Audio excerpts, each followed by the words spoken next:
Ya, bismillahirrahmanirrahim. Assalamualaikum warahmatullahi wabarakatuh. Alhamdulillahirrahmanirrahim. Alhamdulillah, kita bersyukur kepada Allah Subhanahu wa Ta'ala, yang mana pada malam hari ini berkat nikmat hidayah, nikmat inayah, ya taufiknya, kita bisa belajar kembali, ya bertatap layar kembali, ya di agenda rutinan pekanan Rumah Arash, insya Allah dalam rangka konsistensi kita, ya, untuk mewujudkan visi misi yang sesuai, ya, kita mengadakan beberapa program yang memang sejalan dengan visi misi kita, dan salah satunya adalah kajian kitab Jazariyah ini, gitu. Yang mana tujuannya semakin banyak orang-orang, ya, semakin banyak pemuda, pemudi, ya, ataupun para Bapak Ibu semua, ya, yang bisa membaca Al-Quran dengan baik dan benar, yang mendekati sebagaimana Rasulullah SAW itu mengajarkannya. Dan alhamdulillah sebetulnya ini materinya terus diulang dan sebagainya. Dan memang sudah menjadi komitmen Ana, ya, bahwasanya Ana ingin mengulang materi yang sama itu sampai berkali-kali, ya, bahkan berpuluh-puluh kali keinginan Ana. Itu bahkan setelah ini kemungkinan Ana akan buka daurah Tuhfatul Atfal, dan keinginan Ana minimal di tahun ini menghatamkan kitab Tuhfatul Atfal itu sampai 5 kali. Gitu. Yang mengikuti jejak para ulama-ulama terdahulu yang memang kadang satu kitab itu diulang sampai beberapa kali, dan komentar mereka itu adalah walaupun kitabnya sama, tapi kami mendapatkan keilmuan yang berbeda. Seperti itu. Jadi mudah-mudahan Ana mohon doa dari semuanya, dari asatidzah semua, agar kita semua diberikan keistiqomahan, diberikan kekuatan untuk senantiasa berjalan di jalan yang Allah ridhoi ini. Salawat serta salam semoga selalu tercurahkan kepada Nabi kita Muhammad Sallallahu Alaihi Wasallam, kepada keluarganya, sahabat, tabi'in hingga kepada kita semua selaku umatnya di akhir zaman. Amin. Allahumma amin. Alhamdulillah, sekali lagi asatidzah kita bersyukur pada Allah, ya, bahwasanya di sela-sela kesibukan kita ini luar biasa, kita masih bisa hadir, ya, masih bisa menyimak, masih bisa memaksakan diri kita untuk mengikuti agenda ini, yang mana terkhusus untuk para pemuda dan pemudi, ya, kita wajib bersyukur kepada Allah Subhanahu wa Ta'ala, karena seminimal-minimalnya ketika memang kita tidak paham, ya, atau belum paham dengan apa yang menjadi bahasan kita setiap pekannya, tapi dengan kita hadir, dengan kita mendengarkan kajian ini, ya, terkait dengan tajwid Al-Quran, seminimal-minimalnya kita ini sedang tarkul ma'asi, ya, sedang menghindari, ya, sedang meninggalkan dari yang namanya kemaksiatan. Gitu. Karena kan sebagaimana perkataan yang ma'ruf juga di antara kita, bahwasanya seandainya, ya, kita ini tidak disibukkan dengan kebaikan, ya, fa'ilam tashgulat kabil haq, ya, kalau misalkan kita ini, ya, tidak disibukkan dengan sesuatu yang hak, sesuatu yang baik, ya, maka syagolat habil batil, maka kita semua ini akan disibukkan dengan keburukan, gitu. Sehingga Ana yakin, seyakin-yakinnya, bahwasanya kegiatan kita pada setiap pekannya ini, yang mungkin bukan hanya ada di malam ini, ya, ada di beberapa hari yang memang sudah ditentukan, itu ada beberapa jadwal yang lain, dan kita mengikuti kegiatan-kegiatan itu, Ana berhusnudzon dan Ana yakin bahwasanya ini adalah kegiatan yang positif, dan dengan kita mengikuti kegiatan-kegiatan ini, maka kita sedang menghindari diri kita dari yang namanya keburukan gitu. Jadi nggak ada itu yang namanya anak mah aman insya Allah, anak mah di tengah-tengah, nggak buruk nggak baik, itu sama sekali nggak ada tuh. Ya kita berada di tawasud itu nggak ada, di pertengahan itu nggak ada. Ya, jelas ya perkataan para ulama. Ya pokoknya kalau misalkan kita nggak berada dalam kebaikan, otomatis pasti berada dalam keburukan. Contohnya ya kita cari gambaran aja. Seandainya teman-teman semua, ya, Ana panggil teman-teman karena Ana melihat di sini ada beberapa yang memang anak kenal dan Ana tahu umurannya itu seumuran dengan Ana, gitu, tidak jauh-jauh dari Ana.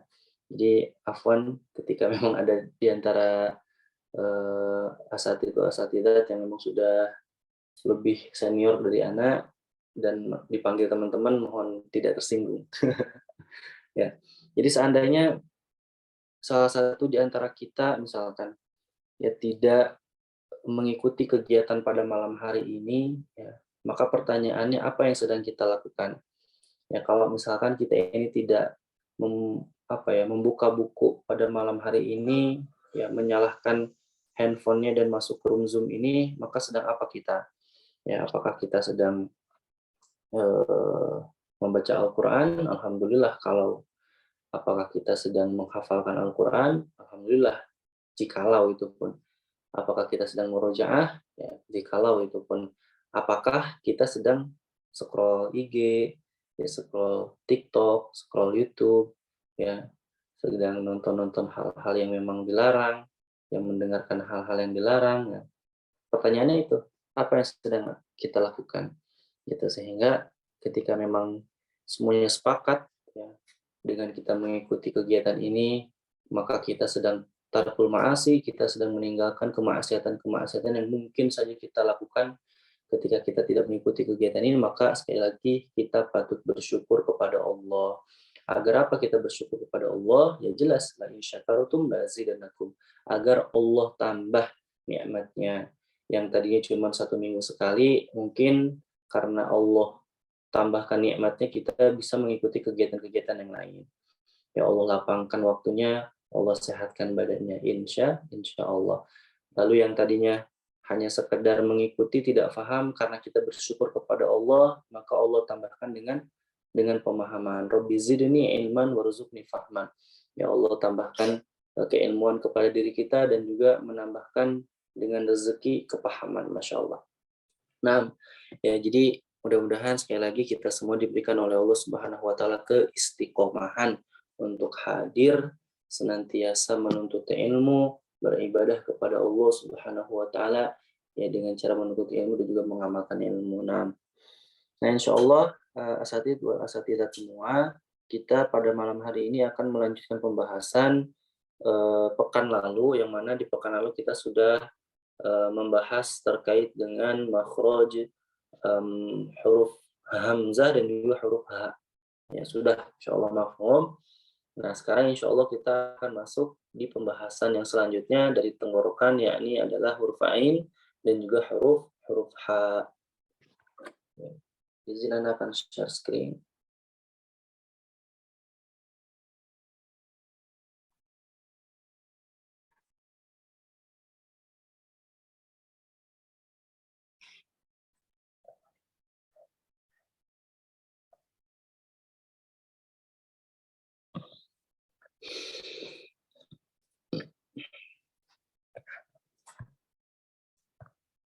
Ya.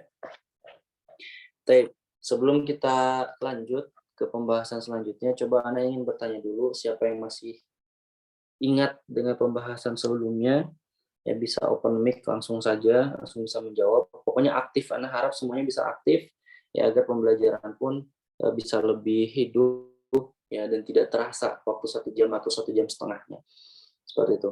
Siapa yang bisa menjawab bahwasanya ada berapa jumlah makhraj yang disepakati oleh jumhurnya Imam Ibnu Jazari dan juga Abul Aswad Adwali, ya atau apa namanya, Khalil bin Ahmad Al-Farahidi. Nah, afwan. Siapa yang bisa menjawab? Ada berapa jumlah makhraj yang kita sepakati?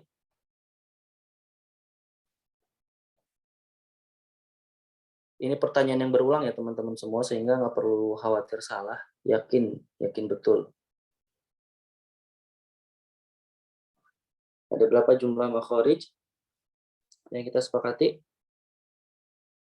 17, Ustaz. Nah, 17 makhraj. Dibagi berapa? Dari 17 tersebut dibagi ke berapa bagian? 5 bagian. Jadi 5 bagian. Nah, ya apa aja yang 5 bagian itu? Al-jawf, al-halqi, al-lisan, al-khayshum, asyafatain. Nah, tahu asyafatain dulu baru al-khayshum tartibnya. Nah, lalu al-jawf, ya, al-jawf ini dia punya makhraj cabang atau enggak? Tidak, Ustaz. Nah, dia punya huruf. Ya, hurufnya apa aja bisa disebutkan? Alif madiyah, waul madiyah, dan yaul madiyah. Masya Allah. Nah, ya, atau huruf mad intinya. Ya, alif mad, ya mad, dan waw mad. Alif sebelumnya fathah, ya sebelumnya kasroh, dan waw sebelumnya dhammah. Lalu tenggorokan. Nah, tenggorokan dibagi berapa bagian? 3 bagian. 3 bagian. Ya, 3 bagian ini mencakup apa aja? Adnal halqi, wasatul halqi, dan aqsal halqi. Nah, ya, atau tartibnya bisa dibalik tuh. Dari aqsal halqi, wasatul halqi, dan juga adnal halqi. Atau bahasa Indonesianya pangkal tenggorokan, tengah tenggorokan, dan ujung tenggorokan. Nah, yang ada di pangkal tenggorokan kemarin kita sudah bahas, yaitu ada hamzah dan juga ada huruf ya, ada huruf ha. Nah, apa dalilnya? Dalilnya itu adalah sumali aqsal halqi hamzun haru. Dan untuk dalil tadi al-jauf, ya, itu adalah fa'aliful jaufi wa ukhtaha wahi huruf maddin lil hawa'i tantahi. Nah, sekarang kita akan beranjak ke bait yang selanjutnya insya Allah. Ya, di sini Al-Imam, ya, kita mulai Bismillahirrahmanirrahim. Ya, sama-sama kita awali dengan basmalah. Bismillahirrahmanirrahim. Di sini Al-Imam Ibnu Jazari rahimahullahu taala menyampaikan dalam matannya kitab Al-Muqaddimah fi ma yajibu 'ala qari'il Qur'ani ay ya'lamah. Beliau menyampaikan bahwasanya tsumma liwasṭihi fa'ainun ha'u. Ya, tsumma liwasṭihi fa'ainun ha'u. Tsumma selanjutnya liwasṭihi di tengah-tengah tenggorokan fa'ainun ha'u. Terdapat huruf ain dan juga huruf ha. Ya, huruf ain dan juga huruf ha.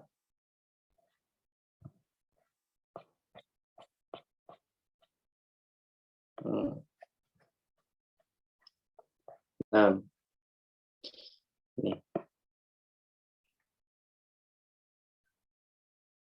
Nah, Ustazah Wahbah, ya, Masalamah mudah-mudahan diberikan perlindungan di perjalanannya sampai pada tujuan dengan selamat, ya, sehat, afiah, insya Allah. Baik, sampai mana tadi? Oh ya, nah kita lanjut, ya, kita di makhraj yang pertama ini, ya, yang pangkal tenggorokan kita sudah selesai insya Allah. Selanjutnya kita masuk ke pembahasan yang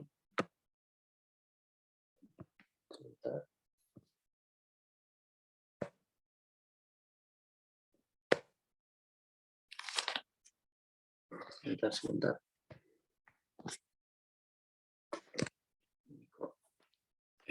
Pensilnya nggak kedetek.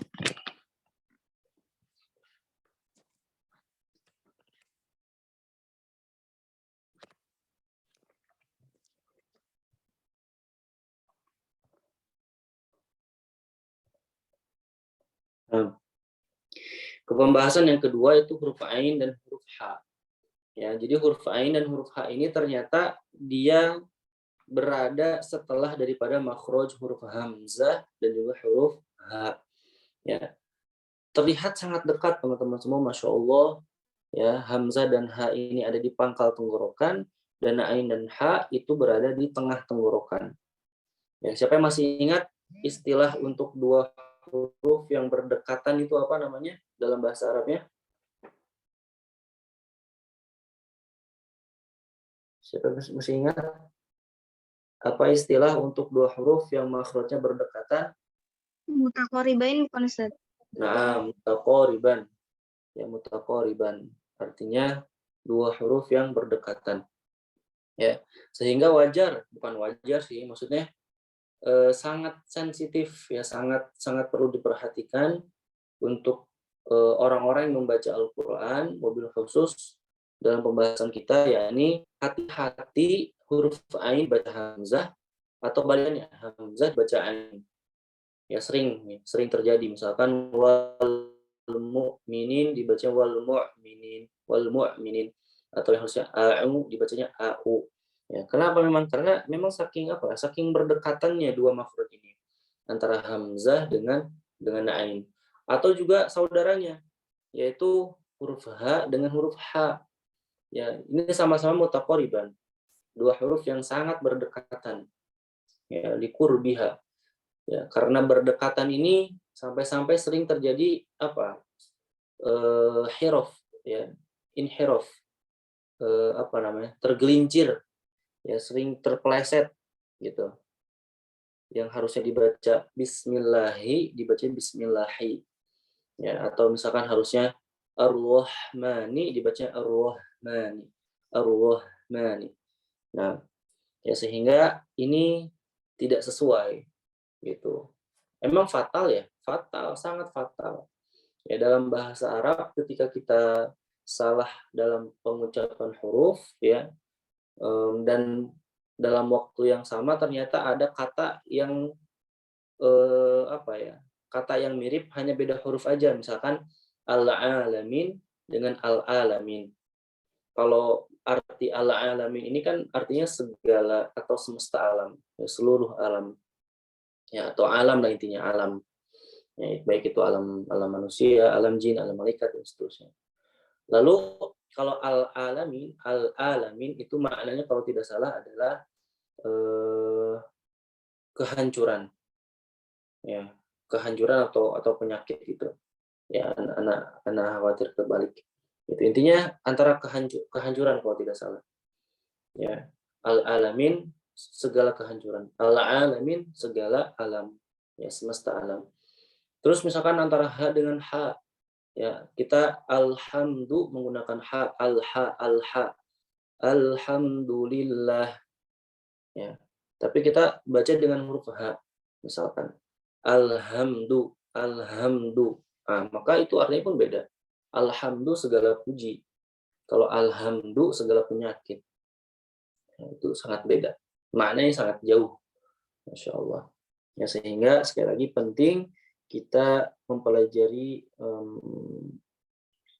letak makhraj ini ya agar kita bisa terhindar, ya, agar kita bisa menjaga lisan kita anil khata' inda tilawatil Quran, ya, bisa menjaga lisan kita dari kesalahan ketika membaca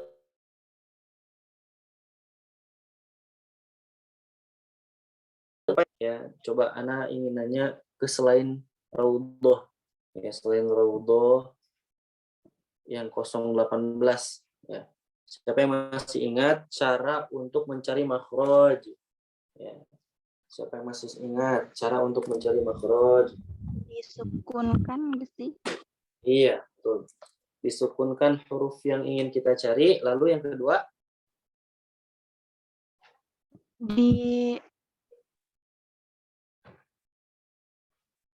ya, betul. Huruf ditambahin huruf sebelumnya terus Iya, betul. Intinya dikasih huruf bantu. Betul. Nah, sekarang yang mau kita cari huruf apa? Yang mau kita cari adalah huruf ain dan huruf ha. Ya, fa'ainun ha. Kita ikutin tartibnya aja. Ain dulu baru ha.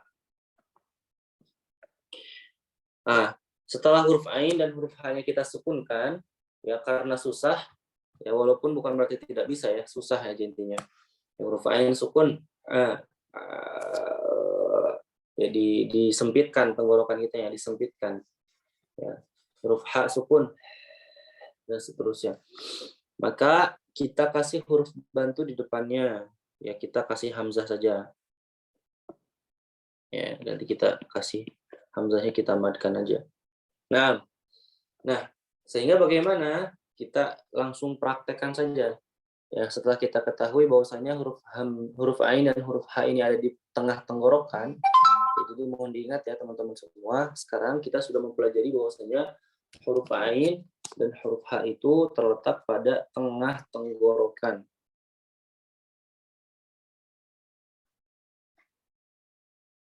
Ya, berada di tengah tenggorokan, maka kita sukunkan huruf ainnya. Ya, contoh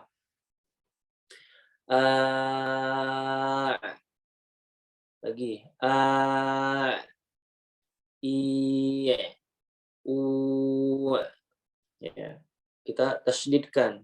Yang kedua kita tasydidkan. I u dan seterusnya. Lalu kita fathahkan. I u ya, atau dan seterusnya. Itu huruf ain. Ya, hati-hati nih ain. Nanti kita bahas sebetulnya. Intinya sekarang kita kenali dulu di mana makhrajnya lah.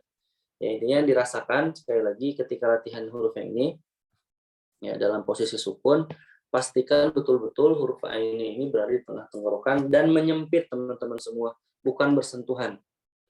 Ya, jadi kalau kita jabarkan teman-teman semua, kan huruf yang ada di tenggorokan itu ada 6. Ya.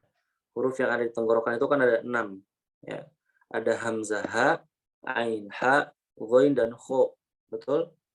Nah, dari ke-6 huruf ini yang ada di tenggorokan, ya, itu hanya huruf hamzah saja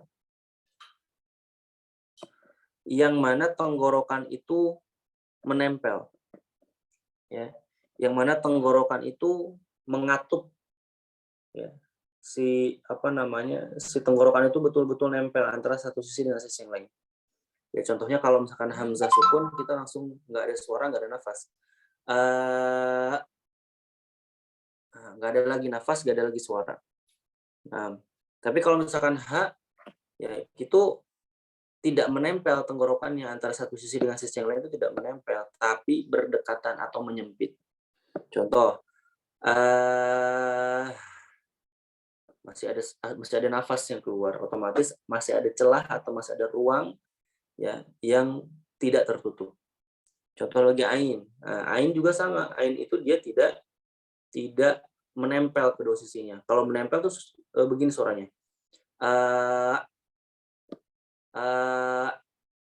Itu nempel. Tapi huruf ain itu dia menyempit, ya, sehingga nanti kalau kita bahas sifat, huruf ain itu punya sifat namanya tawassut. Gitu. Jadi nggak dibaca seperti ini nih. Iyyaka na'budu wa iyyaka nasta'in. Ya, nggak seperti itu. Nggak kayak gitu. Ya, tapi dia ngalir. Iyyaka na'budu na'budu, ya. Iyyaka na'budu wa iyyaka nasta'in dan seterusnya. Ya, seperti itu. Jadi mohon diingat teman-teman semua, catatannya adalah dari ke-6 huruf yang berada di tenggorokan hanya huruf hamzah saja yang tenggorokan itu menempel kedua sisinya. Ya. Nah, ya, jadi huruf ain ini suaranya tidak langsung mati ya. Iya karena nggak gitu, tapi iya karena budu itu tawasutnya, ya, atau bainiyahnya, mengalir sedikit ya, tapi tidak terlalu mengalir juga, seperti itu. Itu huruf yang pertama, ya, itu huruf ain, ya. Dan ada pula huruf ha yang kedua, ya, ada huruf ha. Ini lebih mudah insya Allah untuk dipraktekkan. Ya, huruf H ini intinya tenggorokan kita sama-sama disempitkan dan dialirkan nafasnya. Berbeda dengan ain. Kalau ain itu dialirkannya bukan nafasnya, melainkan suaranya. Ya, tapi walaupun suaranya itu harusnya sedikit aja mengalirnya, jangan banyak-banyak. Gitu. Tapi kalau misalkan huruf H, ya huruf H ini mengalir nafasnya justru. Ya, hamznya ini harus mengalir gitu. Misalkan ah, i, u, ya, alah, ha, ya. Jadi mengalir nafasnya justru. Ya, berbeda dengan apa? Dengan huruf ain. Walaupun mereka ini berada pada satu makhraj. Masih ingat gak istilahnya apa? Untuk dua huruf atau lebih yang berada pada satu makhraj yang sama tapi berbeda sifatnya. Apa istilahnya? Mutajanisan. Nah, ya namanya mutajanisan. Ya, dua huruf yang satu jenis. Ya, sejenis tapi tidak sama. Ya, alias kembar tapi nggak sama. Gitu. Ya, karena kalau kita cari manusia yang kembar pun walaupun betul-betul mukanya mirip, ya pasti nggak mungkin sama full. Itu nggak mungkin sama. Ya pasti ada perbedaannya. Begitu. Termasuk juga huruf di sini. Walaupun makhrajnya sama, ya tapi pasti di sifatnya beda. Ya, pasti di sifatnya beda. Seperti misalkan kita bedah nih antara ain dengan ha. Ini ain, ini ha. Sifat ain itu yang pertama dia jahar. Sedangkan ha dia hamz. Ya. Jelas ini udah berbeda. Sudah bertolak belakang. Huruf ain dia ini tawasud. Ya. Sedangkan huruf ha ini dia apa? Dia rokhawah. Terus kalau ain sifat yang ketiganya sama nih. Kalau huruf ain ini sifat ketiganya istifal. Ya, huruf ha juga sama istifal. Nah, kaidahnya pokoknya kalau sifat ketiganya sudah istifal pasti keempatnya infitah.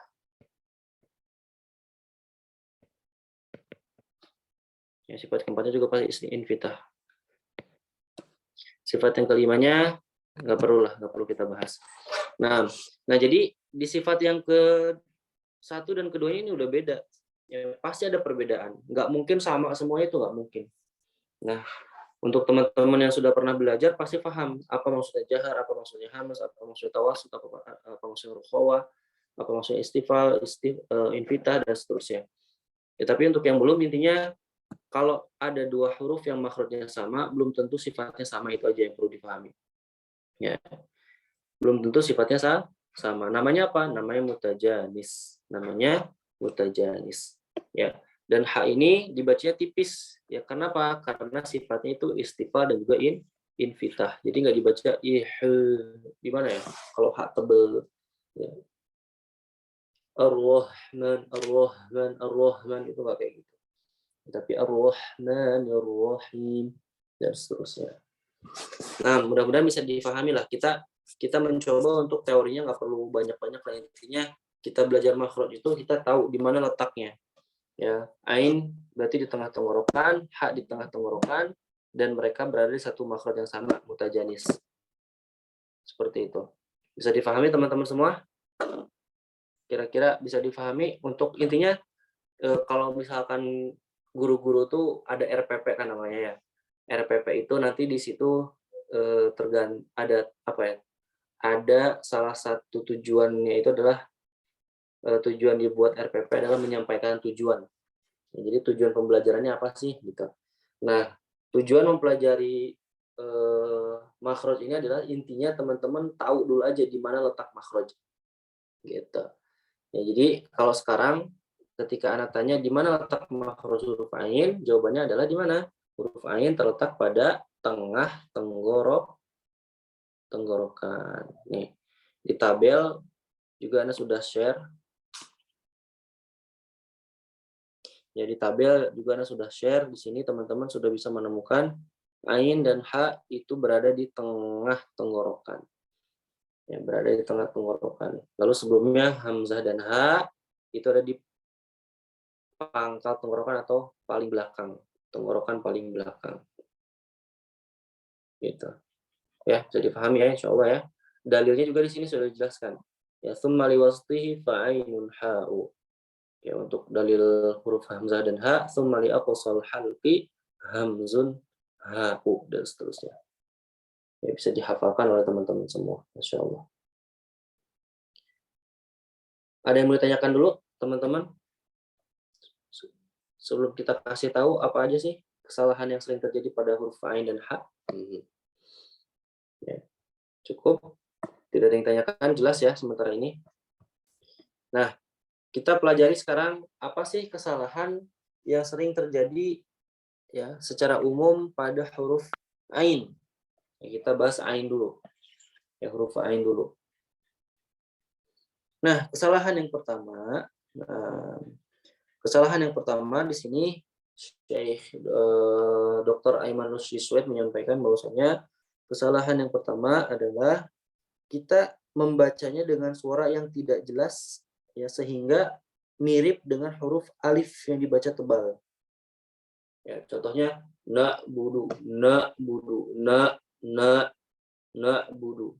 Iyyaka na'budu, na'budu. Ya harusnya na'budu, na. Ya, tapi kita bacanya na'budu, na.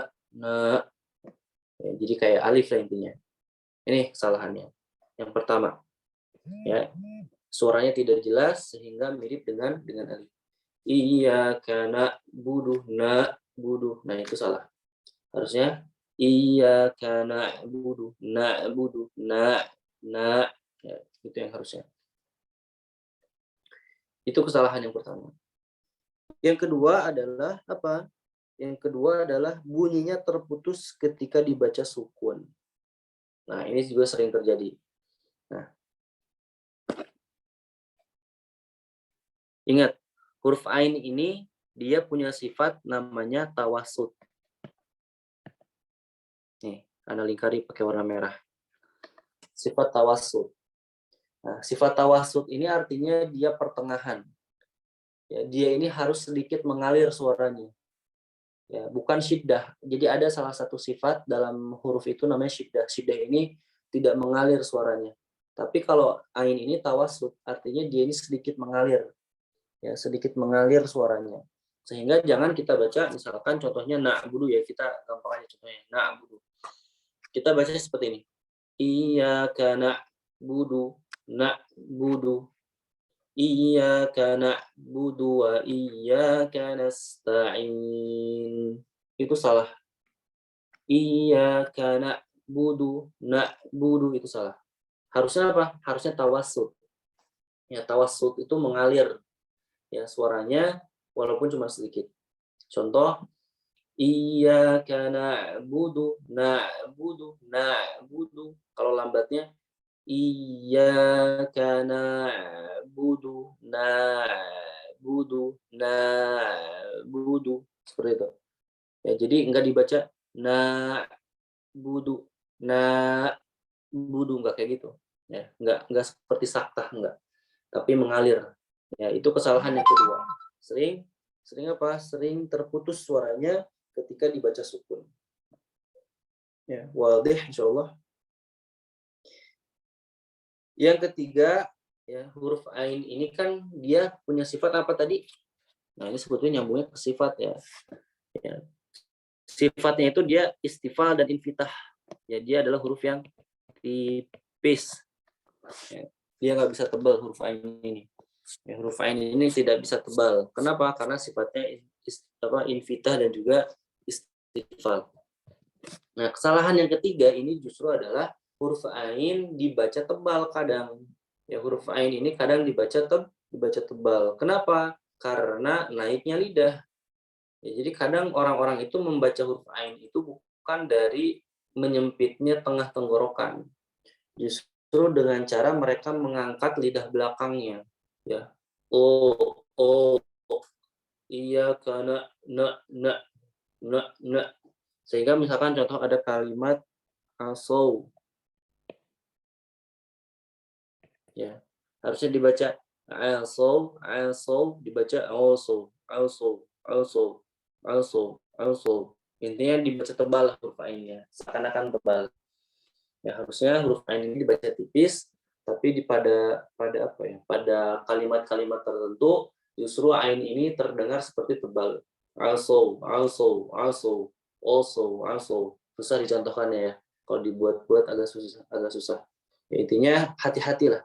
Huruf ain itu tipis, jangan dibaca tebal. Selanjutnya, contoh misalkan sama seperti poin yang satu sih tadi. Intinya hati-hati huruf ain ini dibaca seperti hamzah. Contohnya wallahu ya'lamu, harusnya ya'lamu dibaca wallahu ya'lamu. Ya, ya'lamu. Hati-hati ini seperti itu. Ya, hati-hati. Nah, itulah kesalahan-kesalahan secara umum. Sekali lagi secara umum ketika kita membaca huruf ain dalam pembacaan Al-Quran kita sehari-hari. Seperti itu. Sebetulnya masih, kalau mau kita bahas mendetail itu bisa saja teman-teman, tapi harus dengan talaki. Ya misalkan tipisnya itu seperti apa, ya mengalirnya itu seperti apa. Itu banyak sebetulnya koreksian-koreksian. Dan koreksian-koreksian tersebut tidak bisa kita dapatkan dengan kelas-kelas seperti ini, tuh agak susah. Gitu. Makanya yang disampaikan itu kesalahan-kesalahan yang umum saja. Gitu. Di mana kita bisa mendapatkan koreksian-koreksian yang mendetail terkait dengan huruf yang mau kita perbaiki? Jawabannya adalah dengan cara kita membacakan Al-Quran di hadapan guru, ya fil majlisil ada, ya di majelis-majelis pengambilan riwayat Al-Quran. Nah, seperti itu. Mudah-mudahan jelas ya teman-teman semua. Ya kita anak tuh nggak pengen terlalu lama di sini. Pengennya nanti pas prakteknya aja kan agak seru lah intinya ketika nanti kita gantian tuh baca di surat An-Naba-nya, kita jelasin tajwidnya kenapa seperti itu dibaca dan seterusnya, itu agak lebih seru di situ menurut anak dibandingkan materi seperti ini. Cuman kita tidak mau juga meninggalkan pembahasan ini juga, jadi cuman kita nggak terlalu lama lah di sini. Kan biasanya kita jam 9 baru praktek. Nah, anak harapannya kita bahas teorinya ya 10-20 menit, sisanya praktek gitu supaya lebih jelas. Ya, ini keilmuan yang anak dapatkan kemarin ya dari Ustadz Adam. Ya, anak baru nyadar juga lah intinya. Kadang anak memang kalau ngajar tuh lebih kebanyakan teori gitu, karena memang anak senang teorinya gitu. Cuman secara praktek kurang. Nah, sekarang anak ingin dibalik. Gitu. Ingin prakteknya lebih banyak, teorinya ya sedikit-sedikit saja, seperti itu. Nah, selanjutnya huruf H. Ya, huruf H ini makrotnya sama, ada di tengah tenggorokan. Ya, dia ini mutajanis dengan huruf ain. Ya, kesalahan yang pertama adalah ya orang ajam itu artinya orang-orang yang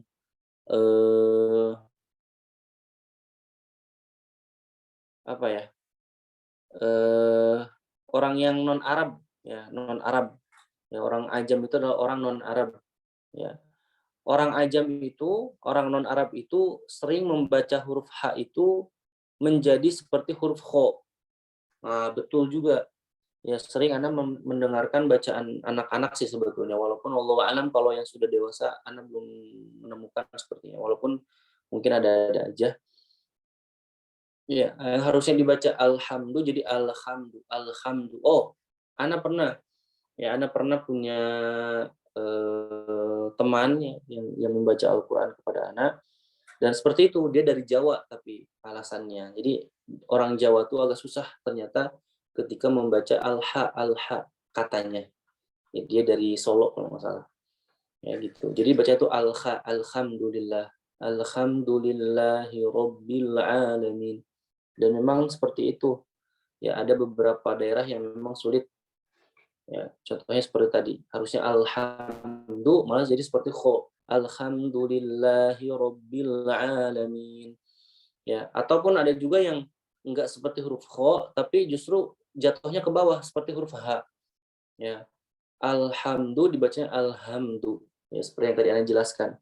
Itu salah enggak? Salah. Ya, tidak boleh dibenarkan. Ya, namanya kesalahan tidak boleh dibenarkan.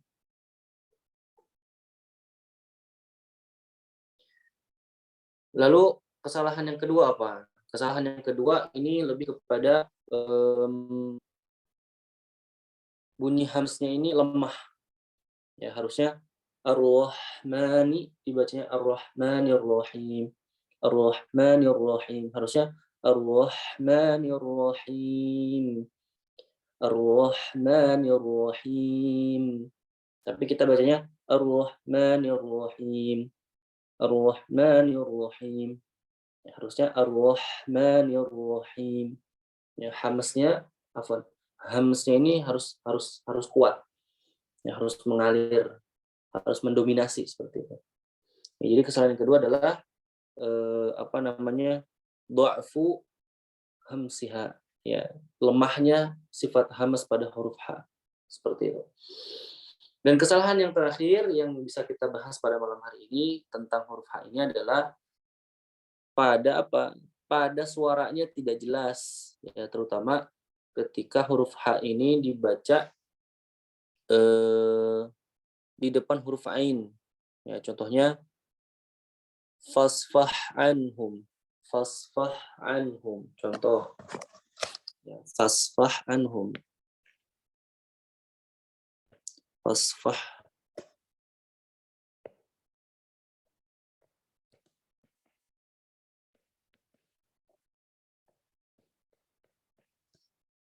Kadang ya ketika kita membaca huruf H yang di depannya ini terdapat huruf Ain, ya kita bunyinya tidak jelas. Fasfa'anhum, fasfa'anhum, fasfa'anhum.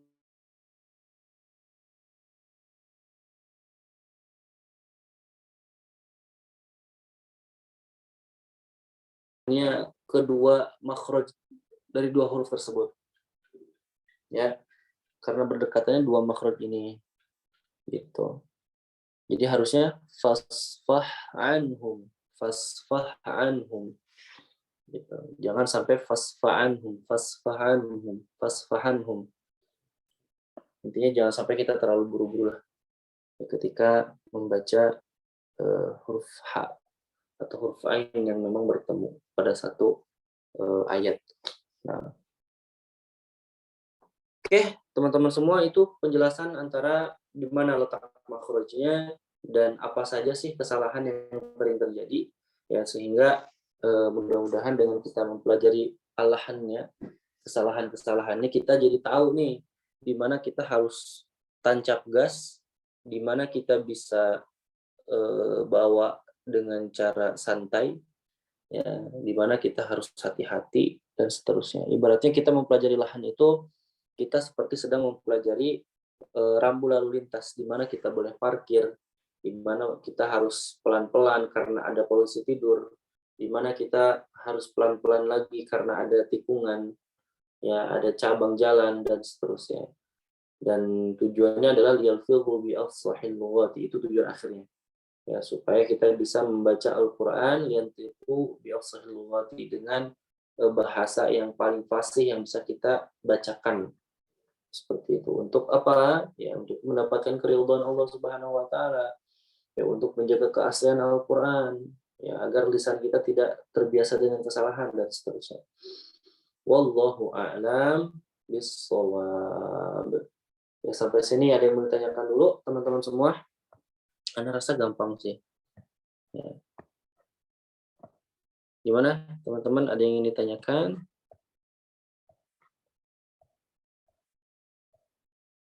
Jelas ya, insya Allah ya. Ya, baik. Kalau memang dirasa jelas, berarti kita sudah mempelajari 3 makhraj. Ya, ada al-jauf. Ya, ingat, al-jauf ini maknanya adalah khola. Khola itu kosong, sehingga jangan sampai nanti kita waqaf pada al-jauf seperti ada hamzah di belakangnya. Ya, abasa wa tawalla an ja'ahul a'ma. Jangan. Ya, karena di belakangnya itu jauh kosong. Abasa wa tawalla an ja'ahul a'ma, dan seterusnya. Lalu kita sudah mempelajari makhraj huruf hamzah dan juga huruf ha. yang ada di pangkal tenggorokan, dan sekarang kita sudah mempelajari tengah tenggorokan. Artinya kalau 17 makhraj dikurangi 3, maka sisa berapa lagi? 14 makhraj insya Allah yang akan kita pelajari ke depannya. Seperti itu. Tapi kalau sambil praktek insya Allah nggak akan kerasa. Nah, makanya insya Allah sekarang kita praktek, boleh teman-teman dibuka Qurannya di rumah, ya, atau juga boleh lihat aja di share screen yang Ana share,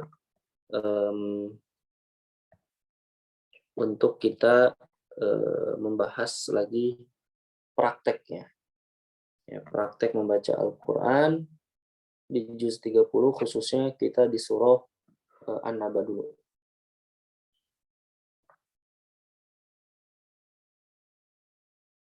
Baik.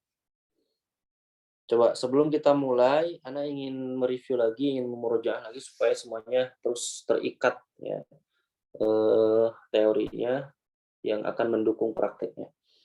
Nah, kalau misalkan kita mau isti'adzah, basmalah, dan awal surat, ada berapa cara? Masih ingat? Siapa yang masih ingat? Ada berapa cara kita membaca antara isti'adzah, basmalah, dan awal surat? Izin menjawab Ustaz, ada 4 cara. Ya, boleh. 1. Waqaf. Yang kedua, waqaf wasal. Yang ketiga, wasal waqaf. Yang keempat, wasal wasal. Ya, jadi yang pertama kita waqaf, ya, isti'adzah waqaf, basmalah waqaf, awal surat. Terus cara yang kedua adalah waqaf wasal, ya, isti'adzah waqaf, basmalah awal surat di wasal. Cara yang ketiga itu adalah dengan cara wasal waqaf, ya, isti'adzah dengan basmalahnya di wasal, lalu antara basmalah dengan awal suratnya di waqaf. Cara yang terakhir itu di wasal semuanya. Betul. Coba selain Raudhah, ya, yang masih menyimak, siapa kira-kira cara menyambung atau cara memulai ketika isti'adzah, basmalah, dan tengah surat? Siapa masih ingat nih? Isti'adzah, basmalah, dan tengah surat. Ini kalau kita pakai basmalah, ya. Karena kan kalau hukumnya basmalah di tengah surat itu apa? Khuyyara. Jadi dipilih aja, boleh baca boleh enggak. Gitu kan. Nah, jadi berapa cara tuh? Kalau misalkan antara isti'adzah, basmalah, dan dan tengah surat.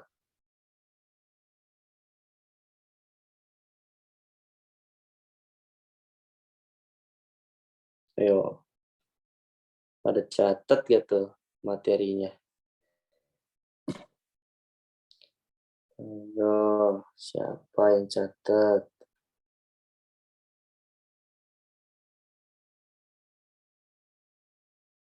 Kemarin aku nggak nyatet, ketinggalan, tapi ingatnya 2 ya, kalau nggak salah.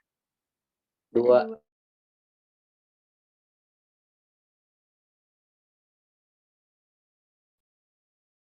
langsung ini lagi, mute lagi. Ayo. Nah, jadi kalau misalkan antara isti'adzah, basmalah, dan tengah surat sama, ya. Caranya ada 4. Ya, sama dengan cara yang tadi. Ya.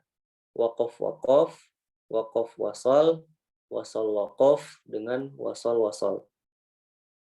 Nah, tapi kalau misalkan kita nggak pakai basmalah, ya, kalau kita nggak pakai basmalah artinya isti'adzah dan awal surat saja, maka ada 2 cara doang, yakni waqaf waqaf atau wasal. Ya, waqaf atau wasal itu aja. Jadi kalau di total bagaimana sih cara kita memulai di tengah surat? Maka ada 6 cara. Ya. 4 cara dengan basmalah, 2 cara tanpa basmalah. Mudah-mudahan nggak pusing, ya, kebayang insyaallah. Nah, kemarin kita sudah membahas sampai ayat berapa, masih ingat? Alam naj'alil arda. Ayat 3. Oh, baru sampai ayat 3, ya. sampai ayat 3. 3 kan? Ya. Iya Ustaz, ayat 3. Nah, sekarang kita lanjut ke ayat 4. Nah, sekarang kita lanjut ke ayat 4. Teman-teman semua, silahkan. Ada yang mau langsung mencoba ayat 4?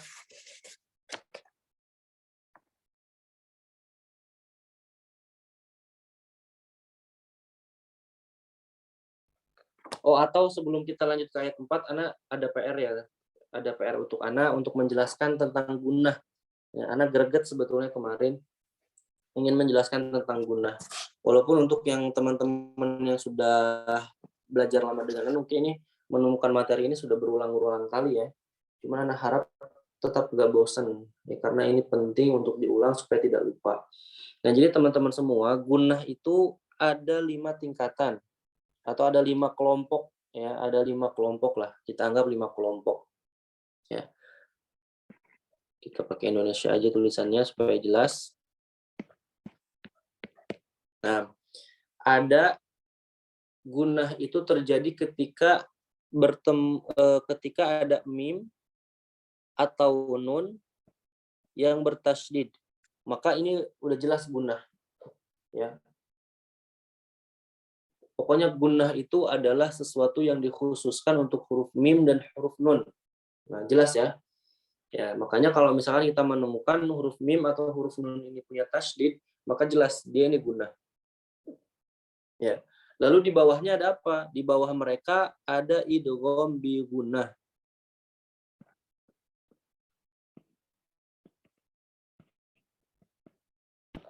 Ya, namanya aja udah ada bi gunnah dengan gunnah ya jelas. Ya. Maka kita harus gunnahkan dia. Seperti itu. Huruf idgham bi gunnah ini ketika apa terjadinya? Ketika ada nun sukun bertemu huruf ya, nun, mim, dan waw. Ya. Yanmu. Ya, ketika ada nun sukun bertemu ya, nun, mim, dan waw. Di bawah mereka ada ikhfa atau iklab. Mereka gunnah juga, hati-hati. Ya, ikhfa dan iklab itu juga gunnah, dia punya gunnah. Makanya ini anak greget ketika ada yang baca misalkan in kuntum shodiqin, in kuntum shodiqin, in kuntum shodiqin. Nah, harusnya in kuntum shodiqin. In kun ditahan dulu. Kenapa? Karena dia punya gunnah. Atau iklab misalkan. Mim ba'di, ditahan dulu dengan mim ba'di, jangan kayak gitu. Lalu di bawah mereka ada nun ya, atau mim yang sukun.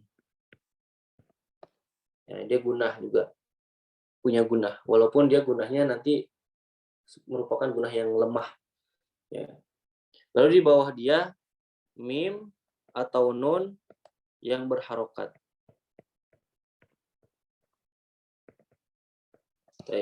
Nah ini, ya ini kelompokan gunnah nih. Kita harus hafal teman-teman semua. Jadi nggak ada lagi yang baca misalkan harusnya amma yatasaalun. Tapi kita bacanya amma yatasaalun. Nah, nggak ada kayak gitu. Anin naba'il azim. Tapi dibaca anin naba'il azim. Nggak ada kayak gitu. Harus gunnahnya dikasih dulu. Kenapa? Karena dia udah tahu. Ya, nunnya itu dan mimnya ini bertasydid. Amma aninna itu udah jelas bertasydid. Ya, maka kita harus penuhi dulu hak dia, hak gunnahnya. Gitu. Ya, walaupun nanti di sini ada ikhtilaf nih, ada 2 pendapat. Ada pendapat dari Syekh Aiman Rusdi Suwaid, ya, Dr. Syekh Aiman, dan ada dari Syekh Sulaiman Murad. Ya, Syekh Sulaiman Murad. Menurut Syekh Dr. Aiman Rusdi Suwaid, bagaimana tuh pembagiannya, lupa nih.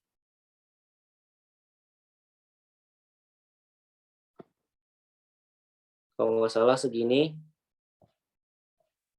Ya, yang pertama, yang kedua, namanya pembagiannya ini adalah gunah yang akmal.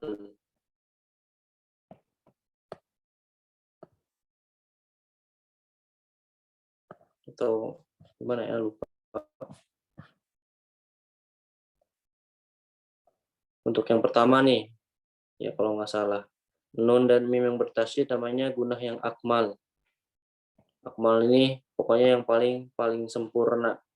Lalu idgham bi gunah dengan ikhfa, dengan iklab itu gunahnya yang kamil. Ya, sempurna tapi tidak terlalu sempurna. Nah, kalau yang nun dan mim yang sukun disebutnya nakis. Ya. Dan kalau nun dan mim yang berharokat dia ankus. Ya, lebih lemah lagi dibandingkan nakis, seperti itu. Nah, tapi kalau menurut Syekh Sulaiman Murad, ya dalam kitabnya Salsabil Syafi, dia lebih simpel lagi. Ya.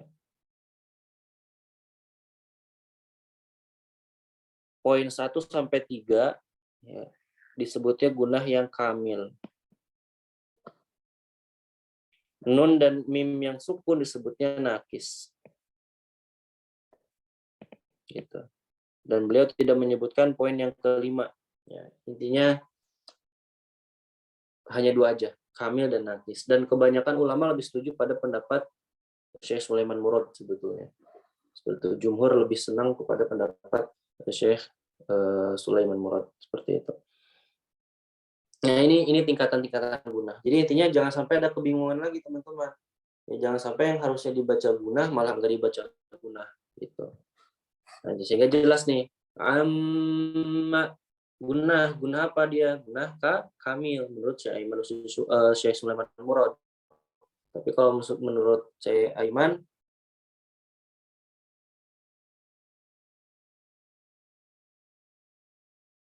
oh iya, oke. Jazakillah, Deiren. Nah, jadi yang kedua nih, ini akmal gitu ya dia.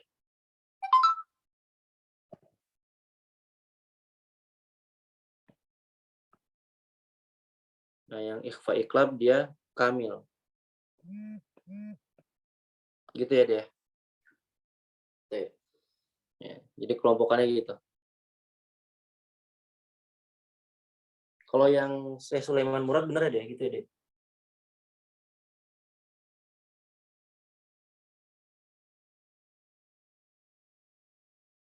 Oke. Jazakillahu khairan. Ya, seperti itu. Nah, sehingga jelas tuh. Kalau mim bertasydid, nah, gunanya apa? Gunanya akmal menurut Syekh Iman Rusdi. Ya, tapi kalau menurutnya Syekh Sulaiman Murad berarti ini kamil, seperti itu. Aninna sama juga dan seterusnya. Ya, jadi nggak ada lagi setelahnya teman-teman bacanya anna yatasaalun anin naba'il azim, jangan kayak gitu. Kasih haknya dulu. Memang berapa sih kadar gunah ini? Nah, gunah ini kadarnya dia sebetulnya tidak bisa dihitung kadar gunah itu. Karena masing-masing orang proses untuk perjalanan ujung lidah nih, nun kan makhrajnya ada di ujung lidah ya teman-teman. Ujung lidah menyentuh lusah, menyentuh gusi atas. Ya, dari ujung lidah ke khoisum, ke rongga hidung tuh masing-masing orang berbeda gitu. Cuman kalau kita lihat dari rata-rata guru-guru kita ini membaca Al-Qur'an dan dari contoh-contoh guru kita itu sekitar dua harokat ya, sekitar dua harokat. Tapi tentu dua harokat gunah dengan dua harokat mad ini berbeda, tidak sama. Ya, dua harokat mad dengan dua harokatnya gunah itu tidak sama. Jelas dua harokatnya gunah itu sedikit lebih lambat dibandingkan dua harokatnya mad, seperti itu. Nah, oke, itu aja. Oh, Van, satu lagi poinnya. Sehingga sekali lagi catatannya adalah gunnah itu hanya berhubungan dengan apa? Dengan mim dan nun. Ya, dengan mim dan nun. Ketika selain mim dan nun maka tidak ada gunnah. Nah, contoh nanti di ayat keempat kan ada lam yang bertasydid. Ya, jangan sampai kita tahan. Kalla saya'lamun. Jangan kayak gitu. Tapi langsungin. Kalla. Ya. Karena tasydid itu takarannya adalah sukun harokat. Kalau lam sukun gimana? Kal. Itu kan lam sukun. Lam harokat, la. Lam sukun tambah harokat, kalla. Nah, udah gitu aja. Kalla saya'lamun. Thumma kalla saya'lamun. Alam naj'alil arda mihada. Wal jibala autada. Wa khalaqnakum azwaja. Dan seterusnya. Nah, silakan ada yang mau coba baca ayat 4, 5, dan 6. 3 ayat boleh. Boleh raise hand kalau ada yang mau baca. Mana Ustaz? Nah, tafadholi. Dari ayat berapa Ustaz? 4 ya?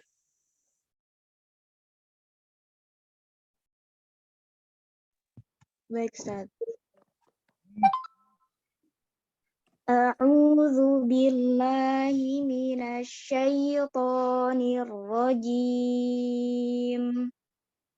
Bismillahirrahmanirrahim.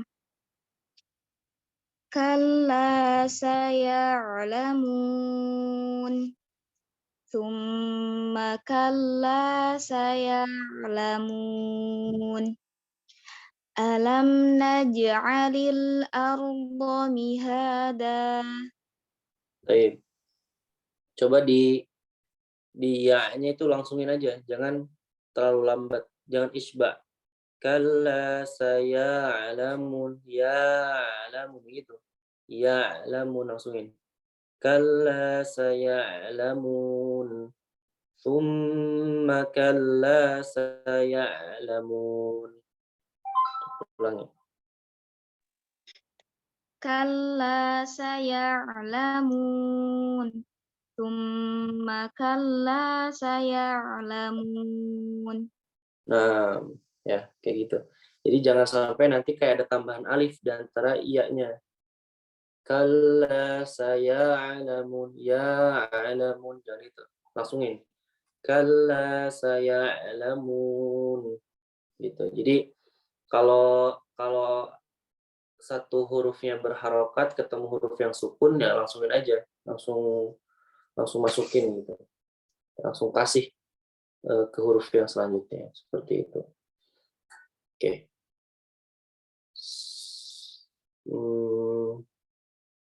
Alhamdulillah sih, intinya udah cukup bagus taruh. Tinggal nanti anak greget di tafhim tarkiknya, ya di tebal tipisnya. Cuman kita belum belajar, nanti aja di itu ya dibahas ya, insya Allah. Sejauh ini aman, bagus insya Allah. Ya, kedepannya nanti di minggu depan insya Allah, karena kita membahas kho dan juga huruf loin, yang mana dia huruf isti'la, kita akan bahas huruf-huruf apa saja yang dibaca tebal. Ya, insya Allah nanti pekan depan. Siapa lagi sekarang yang mau baca?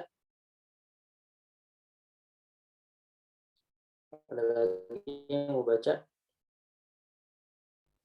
Deren mau baca nggak, Dek?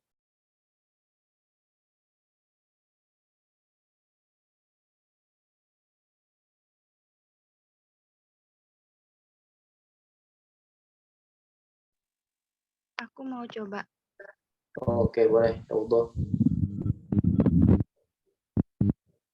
Punten ya. A'udzu billahi minasy syaithanir rajim. Bismillahirrahmanirrahim. Kalla saya'lamun. Tsumma kalla saya'lamun. Alam naj'alil arda mihada. Coba di ainnya dong. Di ainnya jangan dinaikin lidahnya. Kalla saya ya jangan lewat hidung. Ya, pokoknya di tengah-tengah tenggorokannya di sepiting. Kalla saya alamun ya. Ya.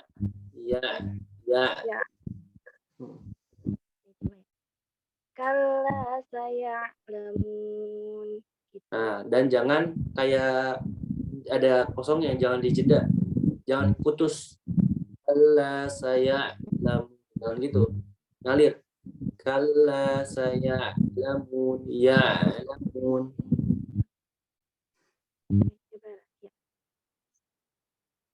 Kalla saya'lamun.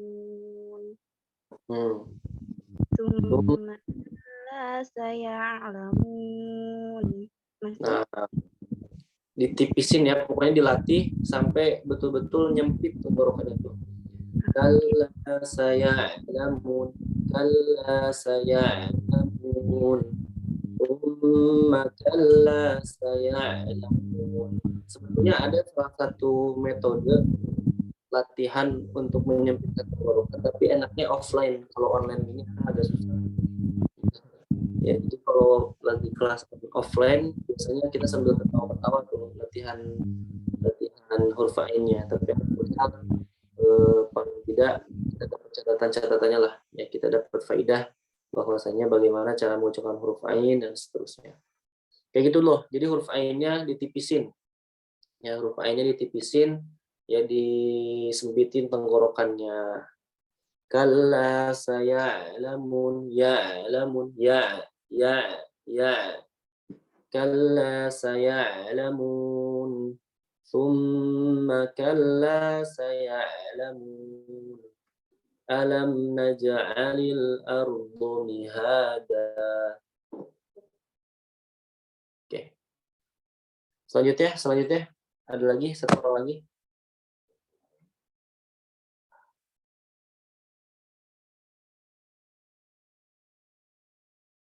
Satu orang lagi ada yang mau coba sebelum kita bahas hukum-hukumnya?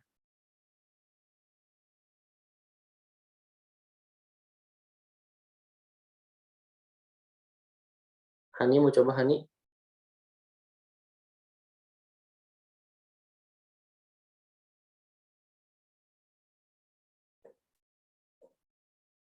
Kalau nggak ada berarti kita lanjutkan. Oke, coba ya disebutkan.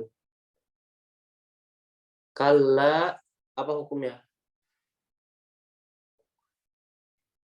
Kalla Tobi'i.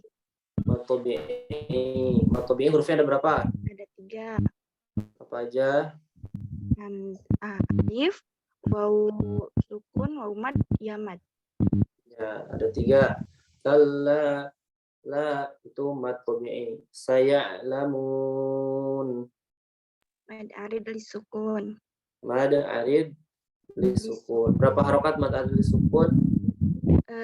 Kalau bisa 2, bisa berapa? 6 huruf biasanya pakai.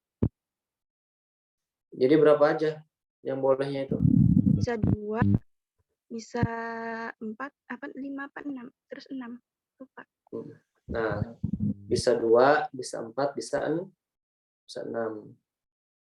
Ya, pilihannya 3, bisa 2, bisa 4, bisa 6.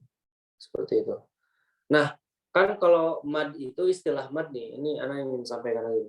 Istilah mad itu kan kalau misalkan ada huruf yang dibaca lebih daripada 1 harokat, ya enggak? Minimalnya 2 harokat itu disebutnya mad tobi'i, mad asli.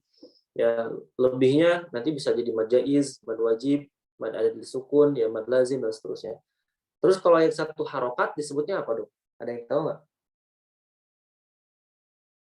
Kayak saya itu kan 1 harokat kan? Saya lamu itu kan 1 harokat. Istilahnya apa itu?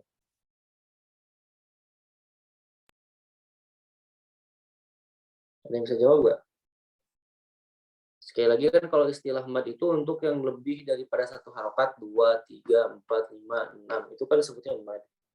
Nah, berarti kalau yang cuma satu harokat, berarti namanya apa dong?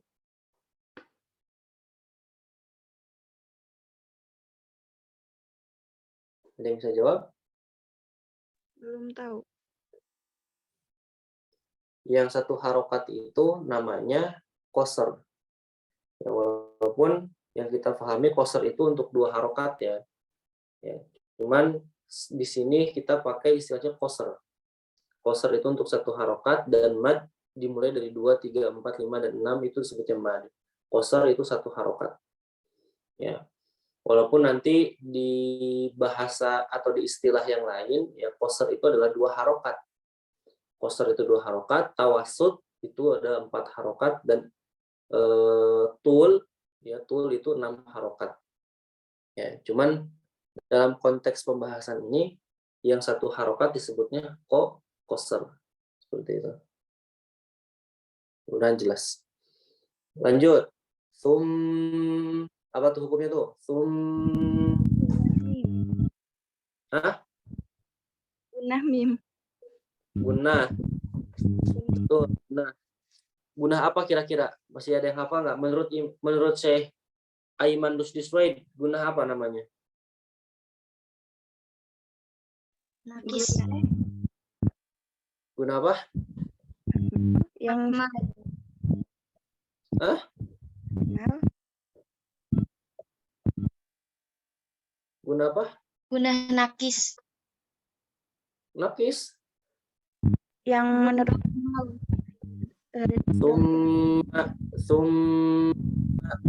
Mim bertasdid loh itu. Akmal. Kamal. Apa dah? Yang menurut siapa dulu? Punten tadi nggak kedengar. Menurut Syekh Aiman Rusdi Suwaid. Oh, Akmal kan? Akmal, betul. Kalau menurut Syekh Sulaiman Murad? Kamil. Kamil, betul. Ya, gunahnya akmal atau kamil. Jadi di level teratas nih. Dibacanya jelasin, jangan summa kalla, tapi summa kalla. Summa kalla saya'lamun. Dan seterusnya. Betul. Huruf gunnah ada berapa huruf gunnah? Huruf gunah. Dua. Ada 2. Apa aja? Mim dan nun. Iya, betul. Oke, kalla, lanya apa? Mad tabi'i. Atau bi'i, saya alamun. Apa hukumnya?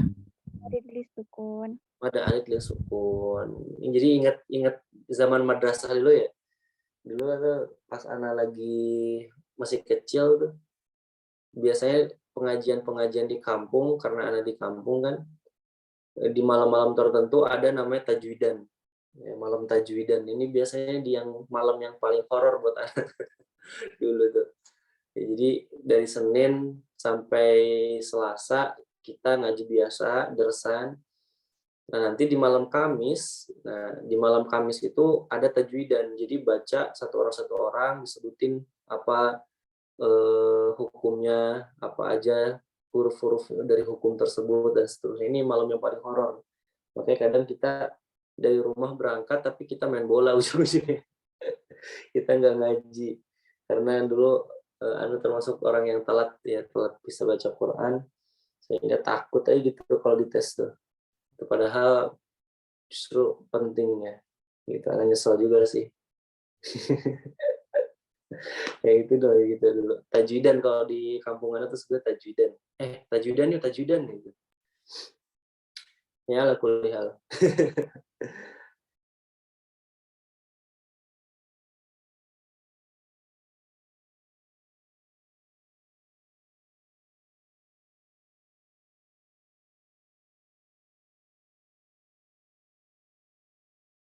Banget ya hafal. Padahal kalau kita barengin sama praktek ya sambil kita teliti, oh ini hukumnya, ini itu hukumnya dan seterusnya, itu gampang langsung kejelas, langsung kelihatan, oh ini karena itu dan seterusnya. Karena memang itu doang. Ya. Oke, lanjut dulu. Alamna, apa tuh hukumnya? Alamna. Pasafawi. Ikhfa. Syafawi. Iya kah? Ikhfa syafawi? Izhar Safawi. Ilhar syafawi, betul. Ya, ilhar syafawi hurufnya apa aja emang? Pokoknya selain mim dan ba. Iya, ketika ada mim sukun bertemu huruf hijaiyah selain mim dan ba. Kalau mim sukun ketemu mim apa hurufnya? Hukumnya? Idgham mutamasilan. Idgham mutamatsilan. Kalau mim sukun ketemu ba? Ikhfa Safawi. Ikhfa syafawi. Kalau ikhfa syafawi kira-kira gunnah nggak dia?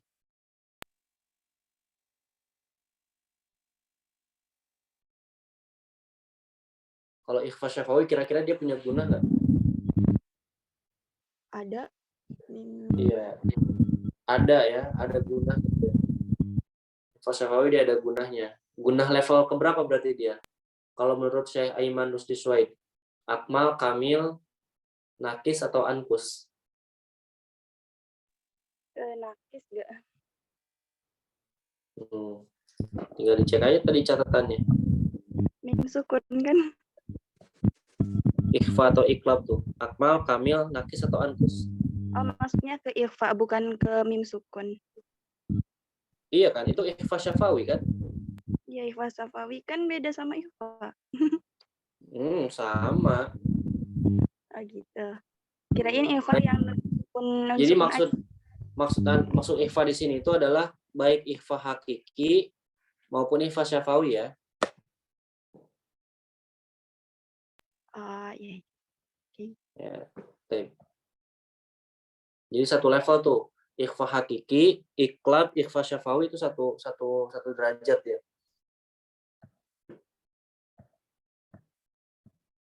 Oke. Ya, jadi dia kamil ya. Ikhfa yang kamil. Terus alam naja apa tuh? Naja. Kolkolah. Nah ingat kolkolah hurufnya ada berapa? Harima. Apa aja tuh? Ba, dal, o, of, jim. Ya, kutubu jadin atau baju di toko hafalinnya. Nah, ini ingat nih, kadang kita kalau kolkolah itu bacanya alam naj'alil, salah itu. Ya. Kalau di Tuhfah As-Samanudi itu kolkolah itu dijelaskan mengikuti harokat. Ada yang mengatakan gini, kolkolah itu mengikuti harokat sebelumnya. Ya, jadi kalau harokat sebelumnya fathah berarti kolkolahnya juga lebih condong kepada fathah suara kolkolahnya. Terus kolkolah juga kalau misalkan harokat sebelumnya kasroh juga suara kolkolahnya lebih condong kepada kasroh. Kalau kolkolahnya sebelumnya adalah dhammah berarti kolkolahnya itu suaranya seperti condong kepada dhammah. Itu menurut pendapat ulama yang lain. Tapi menurut pendapat Syekh Ibrahim As-Samanudi dari kitabnya Samanudiyah, beliau mengatakan bahwa kolkolah itu suaranya condong kepada fathah. Ya, tapi bukan berarti misalkan alam naja'alil, bukan gitu. Tapi kayak apa ya? Kayak nakal. Kayak apa sebutannya lupa. Bukan nakal. Allahumma shalli ala sayyidina Muhammad.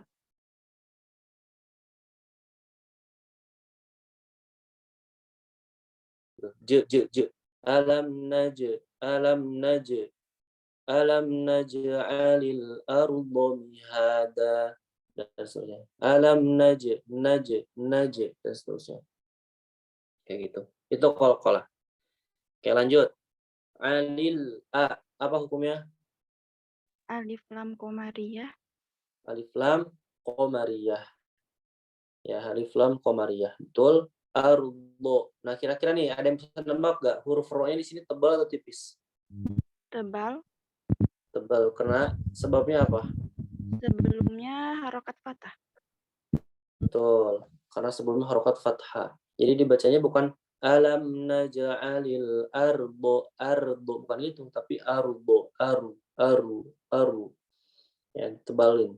Alam naj'alil ardo mihada. Apa hukumnya ha. Matobi'i. Apa tanda matobi'i? Itu panjang. Dibaca panjang. Iya, itu ada. kenapa dibaca panjang? Karena sebenarnya hanya setelah alif. Betul ya.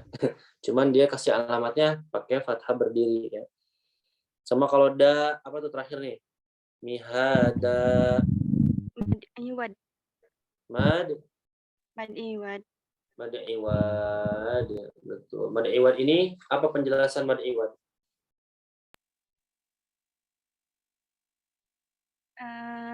Ya tanwin di akhir kalimat. Apa ya penjelasannya? Intinya ketika kita waqaf pada tanwin fathah di akhir kalimat.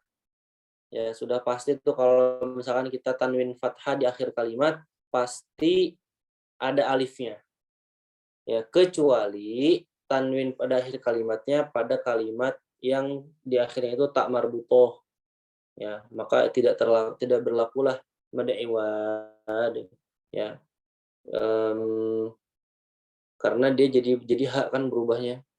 Misalkan Aisyah, syah, bukan Aisyah, bukan. Ya. Intinya ketika kita waqaf pada huruf yang bertanwin fathah di akhir kalimat kecuali tak marbutoh, itu adalah mad iwad namanya. Terus nanti di kalimat yang kayak abina, itu kan nggak ada alifnya. Itu gimana penjelasannya? Insya Allah kita akan bahas di pekan yang akan datang. Ya, gampang sih itu. Intinya orang itu ngikutin kebiasaan dan ketidaksukaannya orang Arab ya terkait dengan penulisan Al-Quran. Gampang kok. Ya. Beda nanti penulisan abina'a dengan syai'ah, itu beda. Ya.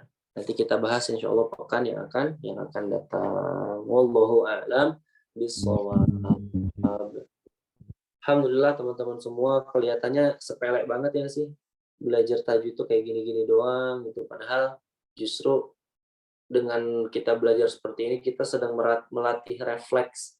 Ya, ini hukumnya ini, cara bacanya ini, harokatnya ini. Makanya tadi Anda selalu menanyakan ini hukumnya apa, hurufnya apa saja, berapa harokatnya, boleh berapa saja misalkan kalau ada pilihan.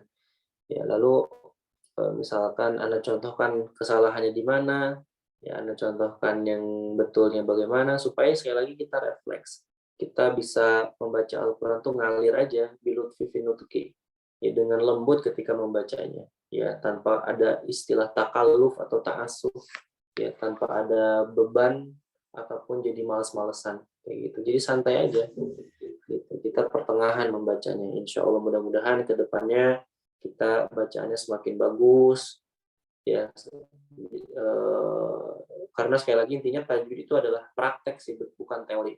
Cuman praktek kita akan bagus kalau kita paham teori gitu.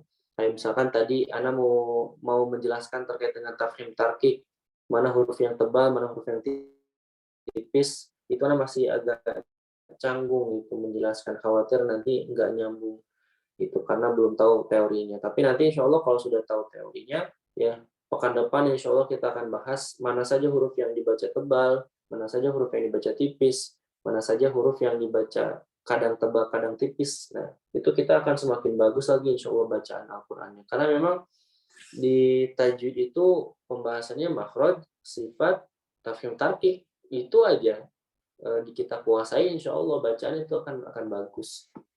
Kayak gitu.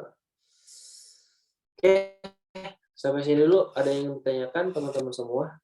Ada yang ingin ditanyakan? Ya, jadi memang seperti inilah belajar tajwid itu. Dan semua ulama, ya khususnya ulama Quran, ya para ulama Qurra pun seperti ini belajarnya. Bagaimana caranya, di mana makhrajnya, apa sifatnya.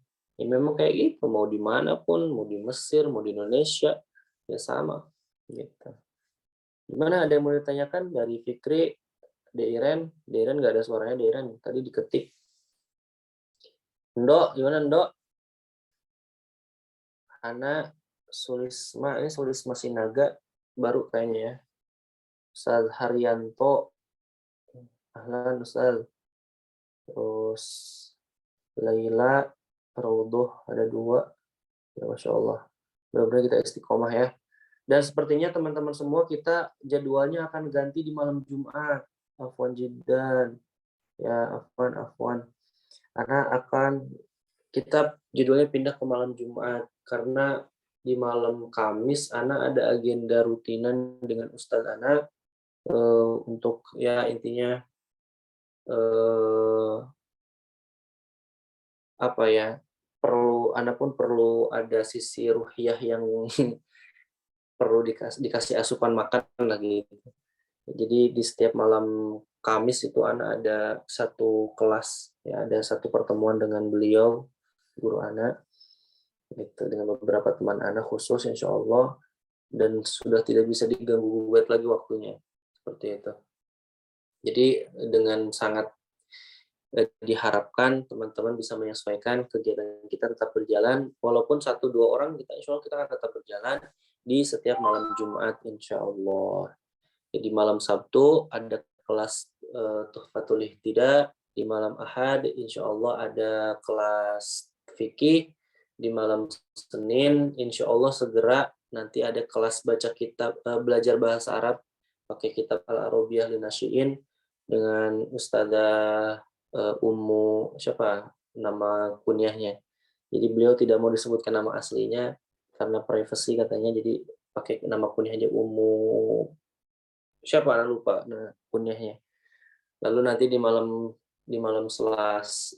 Senin itu bahasa Arab, malam Selasa masih kosong, malam Selasa ada kelas bahasa Arab dengan Ustadz Adam, malam Rabu Ana ada sesi dengan guru Ana, malam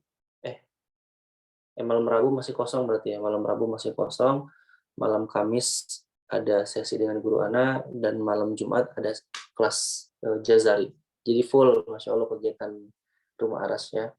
Mudah-mudahan menambah keberkahan untuk kita semua istiqomah, dan bisa menebar manfaat, ya, sebagaimana tagline-nya Rumah Aras itu bergerak menebar manfaat.